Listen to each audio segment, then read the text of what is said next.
स्वागत है आपका एक बार फिर हमारे चैनल यूपीएससी एंड मी में।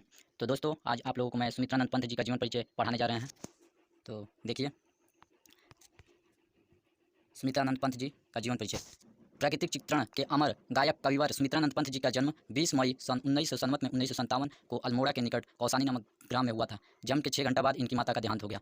जब ये पैदा हुए थे, उनकी पैदाइशी के बाद अर्थात जन्म लेने के बाद इनकी माता 6 घंटे के बाद ही इनके माता का क्या हो गया, देहांत हो गया। और पिता तथा दाती के वात्सल्य की छाया में इनका प्रारंभिक पालन पोषण हुआ। पालन भी कह सकते हैं, लेकिन पालन पोषण। और प्रसाद जी ने 7 वर्ष की अवस्था में ही काव्य रचना आरंभ कर दी। जब प्रसाद जी नहीं सुमित्रानंद पंत जब 7 वर्ष के उम्र में थे, उसी वक्त इन्होंने काव्य की रचना करना आरंभ कर दी। और पंत जी का जो शिक्षा का पहला चरण अल्मोड़ा में ही पूरा हुआ। और वहीं पर उन्होंने अपना गोसाई दत्त, जो इनका नाम था बचपन का नाम गोसाई दत्त, उस गोसाई दत्त नाम को बदलकर सुमित्रानंद पंत रख लिया। और 1919 ईस्वी में पंत जी अपने मझले भैया के साथ बनारस चले गए और यहाँ पर उन्होंने क्वींस कॉलेज में शिक्षा प्राप्त की। और सन 1950 ईस्वी में ऑल इंडिया रेडियो के परमार्शदाता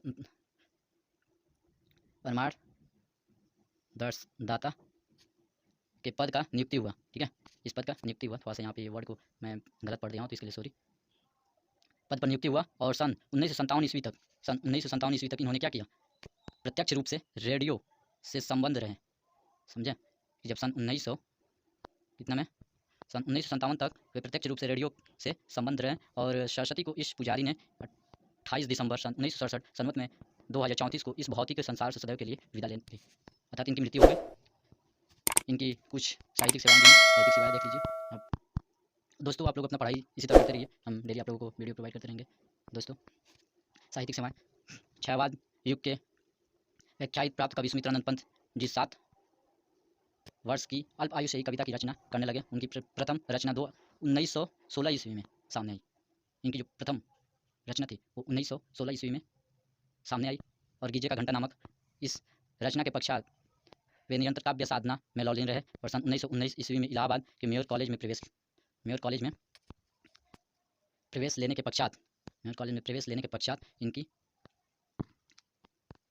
काव्यात्मक रुचि और भी अधिक विकसित हुआ। और सन 1920 ईस्वी में इनकी रचना 1920 की रचना है, देखिए ये उपवास और दूसरा ग्रंथि है, प्रकाशित किए उन्होंने सन 1927 ईस्वी में वाणी और 1928 ईस्वी में पल्लव नामक काव्य संग्रह का प्रकाशन किया। ठीक है, और प्रयोग आकर उपाभा नामक एक प्रगतिशील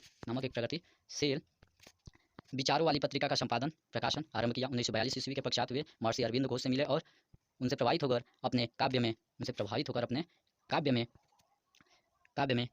उनके दर्शन को क्या किया, मुखरित किया। और उन्हें इनकी रचना कला और बूढ़ा चांद पर साहित्य अकादमी लोकायतन और पर क्या हुआ, शोभित और विचरभरा पर ज्ञानपीठ पुरस्कार मिला।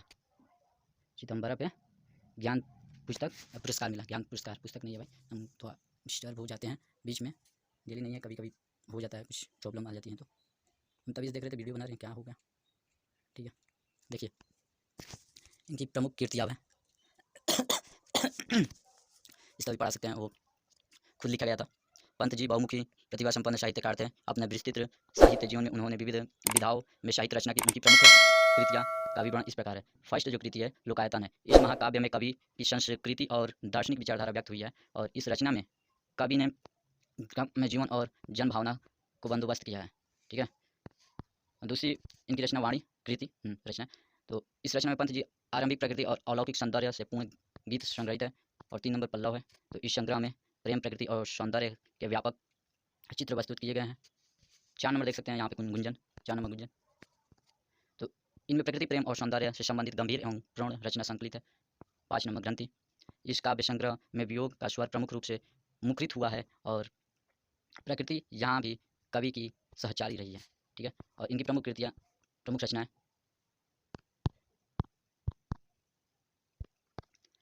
देखिए, स्वर्णधूलि, स्वर्ण किरण, युगपथ, उत्तरा और अतिमा आदि पंत जी महर्षि अरविंद के नवचेतनावाद से प्रभावित है। और युगवाणी और ग्राम्या की कवि समाजवाद और भौतिक दर्शन की ओर उन्मुख है। ठीक है, उन्मुख है। और इन रचना में कवि ने दीनहीन और शोभित वर्ग की अन्य काव्य पर आधार बनाया। तो दोस्तों, इतना आप लोगों को मैंने बताया कि यह होती है सुमित्रानंद पंत के जीवन में, इनका जीवन परिचय इस तरह आप लोग लिख सकते हैं एग्जाम में। एक बार मैं दिखा देता हूँ, ठीक है। स्क्रीनशॉट लेना है तो ले लीजिए। दोस्तों मेरे चैनल को सब्सक्राइब कीजिए, स्क्रीनशॉट। दोस्तों अधिक से अधिक मेरे चैनल को सब्सक्राइब कीजिए, मैं इसी तरह आप लोगों को वीडियो प्रोवाइड करता रहूँगा। देख लीजिए पूरा अच्छा सा।